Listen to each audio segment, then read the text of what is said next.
Ассалаумалейкум қазақ елі. Біз қазір Шымкент қаласындағы мамандандырылған халыққа қызмет көрсету орталығына келдік.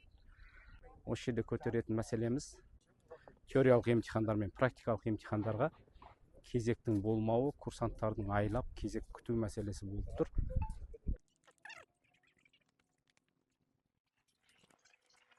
Қазір жиналып жатырмыз осы жерде. Бірнеше көлік мектептері келді. Әр көлік мектептерінің уәкілдері бар. Шымкент қаламыздағы көлік мектебі өзіміздің хатымызды жаздық. Қазір қол қойып, осы жерде біраз автошколдарға жиналып тұрмыз. Хатты дайындап қойдық. Әр көлік мектебі келгендер болса тағы да қосамыз. Егер осы өтінішке бізге жауап бермейтін болса, барлықтарымыз құзырлы органдарға жолдайтын боламыз. Міндетті түрде оның шешімін тауып, ертерек әрекет жасау керек.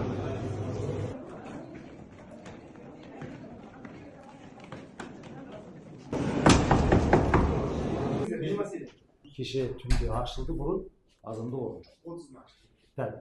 Енді осы мәселені шешудің бір жолы бар ма? Бізде бесеу, Енас-Петиек деген бар. Асар-Ек деген, ояқта бесеу. 10 компьютер шеше ала ма миллион халықтың тағдырын? Енді бізге берілген осы 5 компьютер. 6 компьютер біреуіміз бойда тұр. Бір датчик сыйған. Қалғаны әр жұмыс жасап тұр. Енді осыны санап көбейтейік пе? Көбейткенде де ұсыныс жасаңыздар, жоғары жаққа біздің басшылыққа жасаңыздар. Біз сізге береміз ұсыныс жасаңыз. Осы жерден бастаймыз.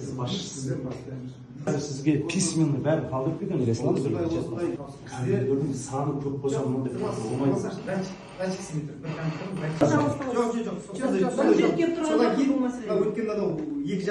Біз бір депутатқа бардық та, сол депутат жоғары жаққа шығып еді, бұрын ашылып бере салды ғой. Бұрын бір айға орын жоқтығы.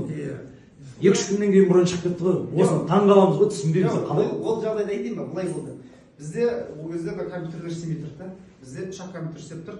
Сонымен 3 компьютерге астанадан датчик берді, қайтадан новый датчик берді, датчикті қойдық.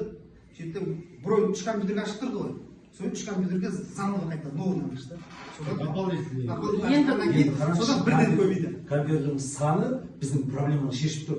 Ойлаңыздаршы, құрметті мырзалар, мына қараш, халыққа қызмет көрсету орталығы дейді. Мына қараңыздаршы, мен жылағым келеді. Халыққа қызмет көрсету қанын іші бар халықтың. Датао кейде мына курсанттарымыз жылайды келіп ше. 3 ай болды ағай, не істейміз біз дейді, неге оқыдық, ұмытып қалдық қой дейді. Айналайындар-ау, мына халық қазір өзге халықтар айға барып әбет шекпеп жүр ше. Біз әлі 2-3 айлап әбет мына очередь күтіп жүрміз. Жыламайсыздар ма, қиналмайсыздар ма? Біз ұйықтай алмайдық қой мына балдар келген кезде ше, мына келгенде алдымызда. Не жауап береміз білмедік қой. Автошколдар келді, мынандай уәждері бар екен, біздің қолымыз, мөріміз. Автошколаның список бар. Қазақ айтады ғана, ашынғаннан шығады ащы даусым дейді. Енді сіздер осындай предложение келіңіздер да. Біз Шымкент қаласы автомектептерінің басшылары жоғарғы лауазымды тұлғалардан автоцондардағы кезек мәселесін, яғни бронь мәселесін шешіп берулеріңізді сұранамыз. 1 миллион халқы бар Шымкент қаласында 5-6 ғана компьютердің жұмыс істеуі біздің сұранысымызды шеше алмайды. Сондықтан осы автоцондардағы компьютердердің санын көбейтіп, немесе басқа да бір шара қолдануларыңызды жоғары лауазымды ағалардан сұранамыз.